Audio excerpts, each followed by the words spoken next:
Okay, so last night a 12-year-old girl walked up to me and very frankly, as kids do, just said what was on her mind. In this case, I feel so sorry for you. And I really appreciated that she said that because it gave me the opportunity to engage her in a conversation about disability.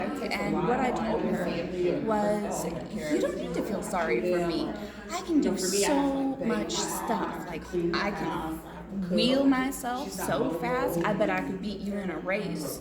And then the little girl asked, what else can you do? And I was like, well, I can draw pretty pictures. I can climb monkey bars. I can lift weights. And I can boogie. And we were at a dance party. Music was playing. Of course, I had to show her. And I got on that dance floor and I boogied. Okay.